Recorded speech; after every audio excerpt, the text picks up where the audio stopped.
Hello, everyone. Welcome, welcome, welcome. Welcome to Breathe with Dr. Patience. I am very happy that you have tuned in again to this episode. I am super excited because we have an amazing guest today who is going to share with us about personal experiences, takeaways, and tips that he experienced in his professional life as an educator. I am so eager to hear about this because I have lots of clients who go like, Patience, I am in the educational system and I'm stressed, especially in my anxiety support group. I have over 7,500 women, and some of them are in the educational industry and they are waiting to just pull their hair out, like literally crying and seeking help, wondering what they could do or what they can do just to be able to go back to serve the children that they love again. They love to do the work, but there is a lot going on that is tearing them down. And I'm sure you know someone, or probably you yourself sitting there and listening to this or watching this, are an educator and you have your own story to share. So without much ado, I'd like to turn it over to my guest today in the person of Dr. Professor Steve White. Dr. Steve, tell us a little bit about your background in the education service. Okay, great. I graduated from high school. I went to community college, which was a blessing. I really advise a lot of young people to do that because it's a good place to find your direction, and it doesn't cost a lot of money, to be brief. So I graduated from City College, and as an English major.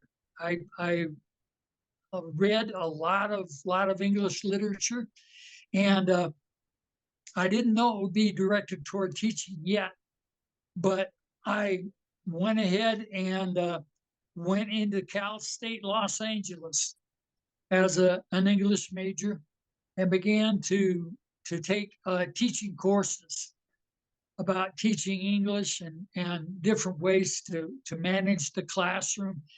And I got a real snoopful of what it was going to be like, about the stressful things that I was going to face. Because like most, well, like go ahead. So how many years were you in the educational system as a professor? Well, over 40 years. I went through school, high school, junior college, 4 years of college, and several years of substituting for different classrooms. And believe me, if you can make it as a substitute, you can make it almost anywhere. Oh, wow. And I'm sure my substitute teachers listening are like, yeah, tell us more about that. What is the difference? Why would you say that? Why would you say that if someone can make it through as a substitute teacher, they can make it anywhere? Could you shed more light into that, please?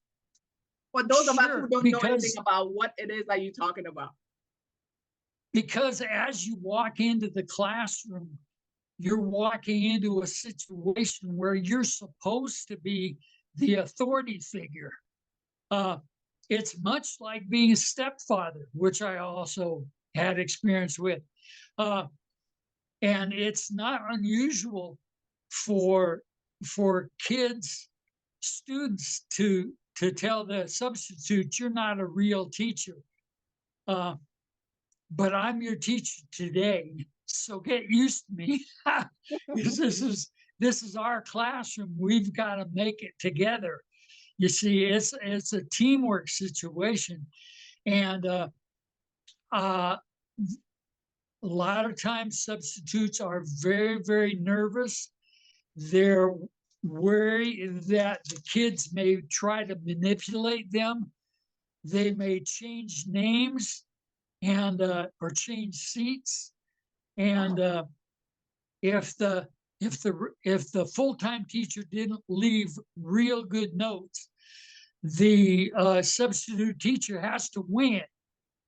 And sort of like a stand-up comedian, you know, You walk into the situation and people are heckling you and they don't know how good you are.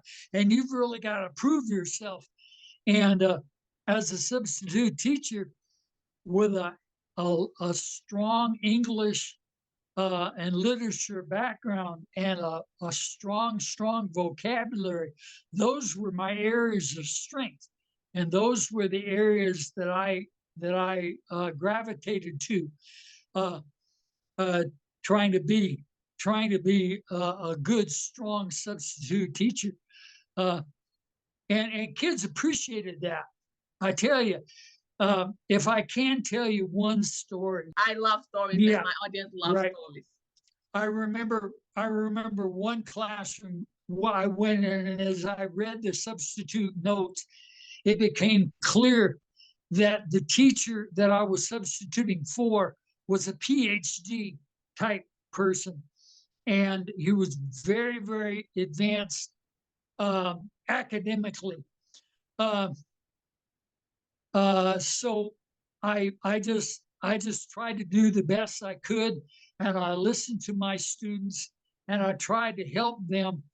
I think it was a math class, uh, and so I tried to listen to them, and uh, I think it was a seventh grade class where we had several classes come in, and the first class I taught in the early morning there, one of the students said, "Mr. White, our teacher doesn't listen to us. Is there any way you could be our regular teacher?" And that stunned me. I was like, I peeled myself off the wall because I'd never had a class ask me that. And every class that came after that asked me the same thing. Would you be our regular teacher? Why do you think? What was it that led the classes to ask you that question, or to even confide in you that their teacher wasn't listening to them? I have a heart for struggling students because I was one. And so when students don't understand something, I don't get on their case. I try to help them walk through the process to where they achieve some process of learning, to where the light bulb goes on and they understand the concept of the lesson that's being taught. And I've had a great deal of success in that. And that was part of the reason why I wrote a curriculum called Math Soup for Scared People, because I'm familiar how it feels when the teacher's going over your head and they're using vocabulary that you can't define because the teacher hasn't explained the big words they're using. That's what this teacher did. Obviously, he was coming from a strong position of confidence and certainty. And he used big words, multisyllabic words like multisyllabic. And the kids just didn't feel listened to. They didn't feel valued. And they didn't feel, I don't know what you'd say, meaningful. And the process didn't mean anything to them. Right. And so I just sat there and listened to them instead of trying to impose my agenda and my vocabulary on them. I tried to get to their level, which touched them. Right. So Dr. Steve, let's just say that if a teacher who has a curriculum to fulfill always goes into the classroom and all the person spends their time doing is listening to the kids, will they be able to complete the syllabus that the state has decided that they should complete? So I'm just trying to be like weighing the balance. At what point does the teacher is under stress to complete the syllabus, whatever happened, whichever way possible, and the student is supposed to swallow it all and then go write the test, because it's also required for them to move on to the next level. So I can hear from your story that the students were stressed, or they have an anxiety about the fact they don't even understand what is happening, and then there's a demand that they have to take a test. And then this teacher is also under stress from the state or whoever is over them. I need to finish the syllabus. I don't have time to sit there listening to you telling me about why you don't understand the words I'm using, and you are in the grade level. So what can you say to that? Right, exactly. And some teachers can get locked in to that. And we are very security conscious in teaching, because when people don't like you, they complain and they file reports about you and stuff like that. And it just kind of depends what kind of an education family you're in. It's like a family, it's like a team, or it should be. My first full-time job, I was at a multi-racial middle school near our home, and I loved being in a multiracial situation. It just really moved me. But being there, we went through a real tough time when the Rodney King beating happened, and the riots hit Los Angeles. There were stores being broken into just a couple of blocks away from our school. So I had a feeling of stress too, from our environment, and also from the fact that I was aware that I needed to produce uh, progress in my students, in the subjects that were being taught. One of the ways that I was able to handle it kind of creatively was I taught spelling in my class, and I made up my own spelling words as I as I as I dialogued with the students, as I explained what we were working through. I'd run into a word and I'd say, "Ooh, that's a good word," and they'd kind of groan because they'd know that I was going to write that word. I was going to write that word on the chalkboard, and when I got home, I was going to put it in my computer, and I was going to keep track of that, and that was going to be in our spelling test. Thank you Go so much, ahead. Steve. So thank you for sharing the story and going into how stress can come into the classroom. You shared about how there was tension outside of the class because of what was going on the media or in the neighborhood. That time in the neighborhood. And then I'm sure each child, you went into the classroom with a heavy heart or awareness of what is happening. And then the multiracial, diverse kids or students and the teachers were also coming in with their own perspective. And then here you walking into the classroom trying to get them to focus on it's English time. And then they are trying to find themselves thinking about all the things that is going on around them and bringing it into the classroom. So how did that affect that? Did you see a change or a reduction in students' participation or awareness in the classroom? Did you notice any dynamic, or was it just business as usual? Let's just focus on the English and get these spelling words over with. Well, I could understand that they were coming from a lot of different environments. They told me that the white truck driver who got pulled out of his cab and beaten almost to death, he was just in the wrong place at the wrong time. And they said he might have used some racial words against the gang members who attacked him. And they were excusing that attack. They wouldn't excuse the beating of Rodney King, and I didn't ask them to. What happened to him was awful, but comparing him to the truck driver, Reginald Denny, thank you, dear, was that was a non sequitur. That they were two different cases, and I was trying to teach them common sense. Okay, critical thinking is something that we taught a lot in that school district, which was the Hawthorne Unified School District, and they were very strong on teaching English and across the board, relating it to different subjects. And I use that particularly in the field of test taking technique. I wanted to teach the kids my students how to take tests without being intimidated or stressed. I wanted them to feel strong and positive. And interestingly enough, after I left the district, I got a job as a professor in a community college.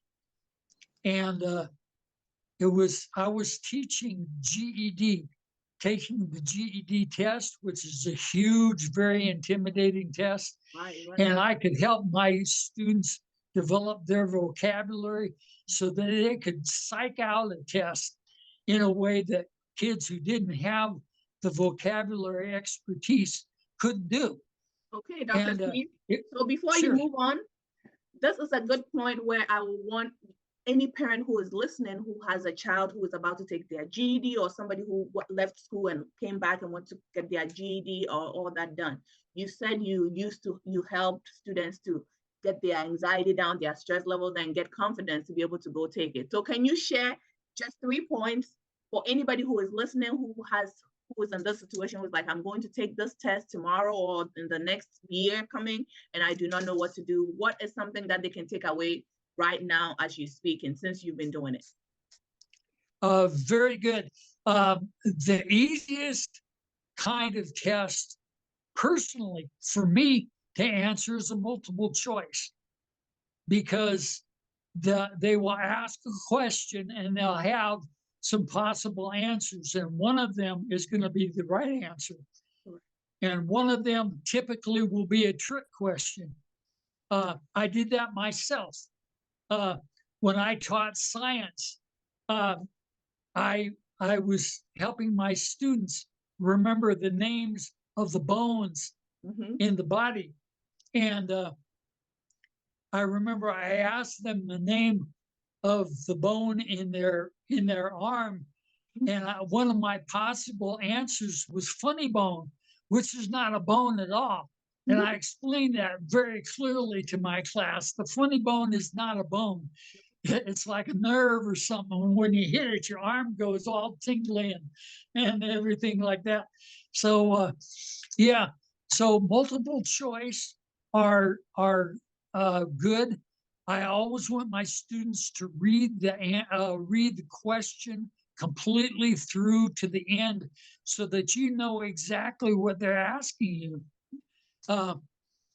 And then read the possible answers and pick the one that fits the question the best. And another type of question is true false. And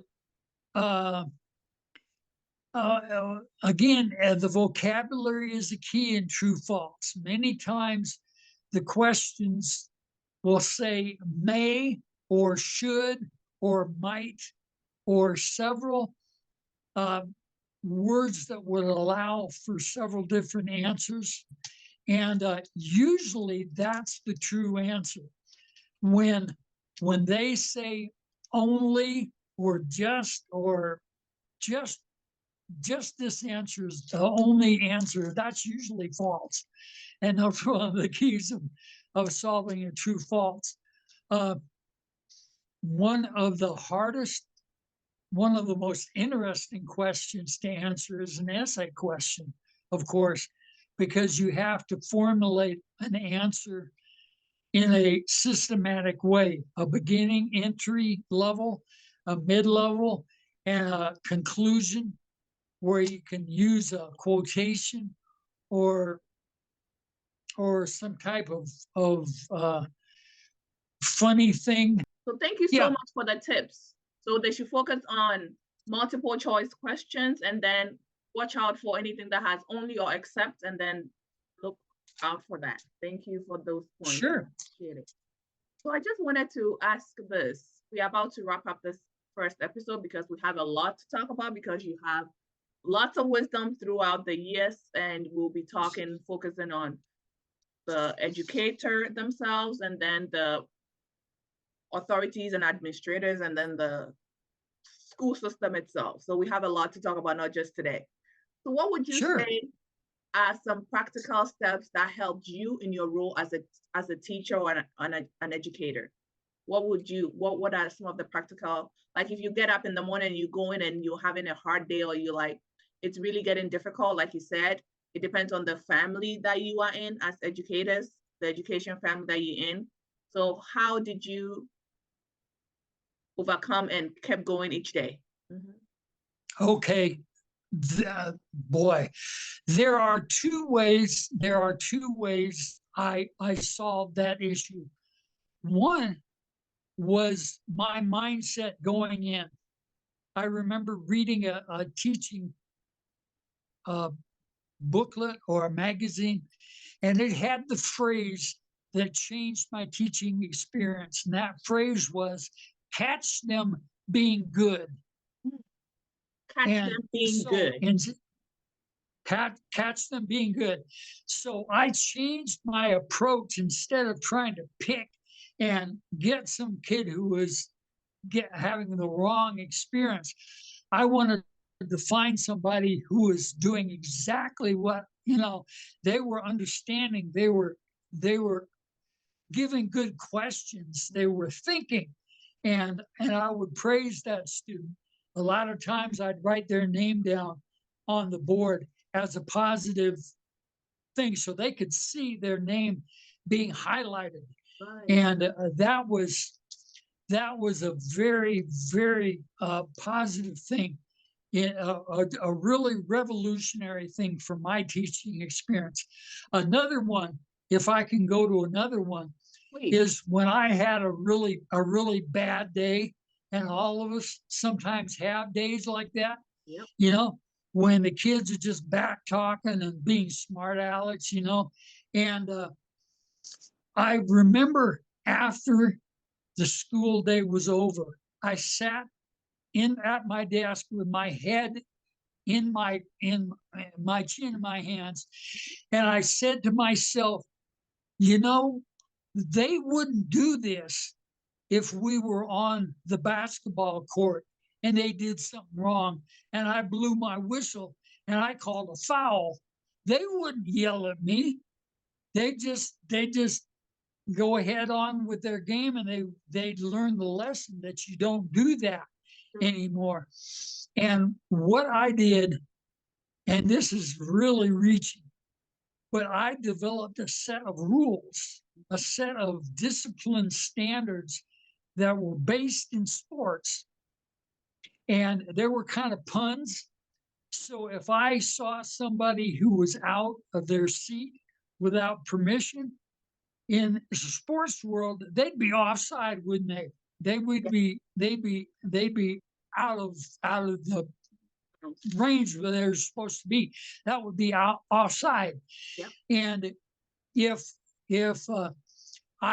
if somebody threw a pencil or a piece of paper in a sports world, that would be an illegal forward pass. Yep. And so and if somebody pushed somebody or bullied somebody, that would be interference, wouldn't that? That we call that pass interference in football, when you interfere with somebody who's trying to get something done. These are powerful. I like the bringing the sports world into the classroom to make things relatable to them, so that way they know what's happening, that you don't get out of line. Yes, go ahead, Dr. Steve. I'm enjoying it. And see, and for each of those offenses, those fouls, I gave a penalty, a few minutes in the timeout chair, which I utilized in class. And that's sometimes something that you can do rather than keeping them after school. It's difficult to keep a kid in class after school sometimes, but timeouts you can do, you know. So I offsides wasn't very. That was not. That was like 5 minutes. Yep. Okay, but interference where you're pushing somebody or bullying somebody, that's a lot more serious. And the most serious, the big serious one in basketball, when you sass back to the referee, they call a technical. Yep. And if I called a technical, I was going to put you in that timeout chair for a definite period of time, Right. and I was going to call your parents. We were going to have a parent conference. And so I had that whole thing set up and typed up, and I sent it home and had the parents sign it and return it. So that, and I wore a whistle into class. I was like the referee. And so that was like, you're on my turf now. Yeah. You know, yeah. So that really changed my attitude and my practice in how I handled my classroom. And that really helped solve some stress issues for me. Yes, for you. I love it, Yeah. Dr. Steve. Thank you so much for sharing about how you took the practical, because I'm sure everyone in your class understood the rules that you were trying to apply to them. They were like, yeah, I got this from watching basketball, or I play basketball, or I play football, so I know exactly what he is implying. And that would just make it so they're on the same page. They know what the consequences of their actions are. That is really cool. Thank you so much for sharing this practical example. I'm sure a teacher somewhere listening or an educator will go like, yes, I think that we can implement that in another way or shape or form. So guys, if you're listening or you're watching and you can relate to any of this thing that was shared, please feel free to share a comment or reach out to Dr. Steve. Dr. Steve, how can people get in touch with you if they want to get more wisdom from you? I know this is not the end of our conversation. We'll come back for more sessions, more episodes to keep going. But if someone was looking to reach out to you, how would they, any way to contact you? I am on Facebook, so they can look me up, or they can get in touch with my email at professorsw@yahoo.com, or they can get involved with Breaking News Journal. Exactly. www.bnjtv.com. Yes. Yeah. Right. And I have my own channel, which is called the Ubiquitous Learning Channel. And ubiquitous is one of those big words that means everywhere. Mathematics is ubiquitous. You can't do anything without having used mathematics. And I know I suffered through math in my early years, and it gave me such pleasure to be able to come alongside students who were struggling and saying, I know how you feel because I went through it too. Let's solve that. And I remember as a tutor, I went into a tutoring session one time, and after the session was over, the parent came to me and said, you know, I was listening, and I have never heard a teacher approach a student in a way that made them at ease and made them feel that they weren't under the gun. Yes. And they weren't all walking on eggshells. There's a definition of stress for you. Yes. The feeling of walking on eggshells. I've got to get everything perfect, or my throat is going to be cut, or my ear's going to be bit off, or I'm going to be yelled at, or called a name, or downbeaten in some way. But that was a real area of victory for me. You know, sometimes when I go to bed and I want to dream about something sweet, I think about that. Nice. You know? Thank you so much, Dr. Steve. And again, as I was saying, this is not the end. This is just the first series of our conversations with Dr. Steve. He will be telling us more about how stress and anxiety and the tips and the techniques he used to overcome them in his years as a professor in the education system. Thank you so much, Dr. Steve. We look forward to seeing you again. Thank you all. Bless you. Hope to stay tuned for the next episode, guys. Thank you.